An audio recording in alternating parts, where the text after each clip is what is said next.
ನಾನು ಮೊನ್ನೆ ಒಂದು ಸಭೆ ನೋಡಿದೆ ಬಂದವರು. ಸಭೆ ಮಾಡಬೇಕಾದ್ರೆ ಯಾವುದೋ ಒಂದು ಸಂಘಟನೆ ದೃಷ್ಟಿಗೆ ಸಭೆನ ಕರೆಯುವಂತ ಕೆಲಸನ ಮಾಡಿ ಅದನ್ನ ರಾಜಕೀಯ ಸಭೆಗೆ ಬದಲಾವಣೆ ಮಾಡುವಂತ ಕೆಲಸನ ಮಾಡಕ್ ಹೊರಟಿದ್ದಾರೆ.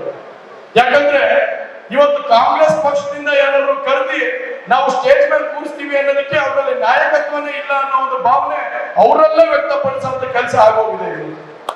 ಯಾಕೆ ಮಾತು ಹೇಳ್ತಾ ಇದ್ದೀನಿ ಅಂದ್ರೆ ಇವತ್ತು ಸಮಗ್ರವಾಗಿ 76 ವರ್ಷದಲ್ಲಿ ನಮ್ಗೆ ಸ್ವಾತಂತ್ರ್ಯ ಸಿಕ್ಕಂತ ಸಂದರ್ಭದಿಂದ ಇವತ್ತು ಕಾಂಗ್ರೆಸ್ ಪಕ್ಷದಲ್ಲಿ ಒಬ್ಬರನ್ನ ಪರಿಷ್ಠ ಪಂಗಡ ಪರಿಷ್ಠ ಜಾತಿಯಲ್ಲಿ ಒಬ್ಬ ನಾಯಕತ್ವವನ್ನು ಬೆಳೆಸುವಂತ ಕೆಲಸ ಮಾಡಿಲ್ಲ ಹೊರತು ನಿಮ್ಮ ಸಮಾಜ ಹೆಸರು ಹಿಡ್ಕೊಂಡು ಕೇವಲ ರಾಜಕೀಯ ಮಾಡುವಂತ ಕೆಲಸ ಮಾಡಿದ್ರು.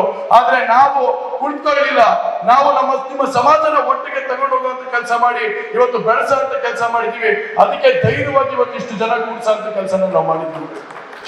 ನಾನು ಆಗ್ಲೇ ಹೇಳ್ತಿದ್ದೆ, ಕೇವಲ ಒಂದು ಸಮಾಜ ಇಲ್ಲಿ ಕೂತಿಲ್ಲ.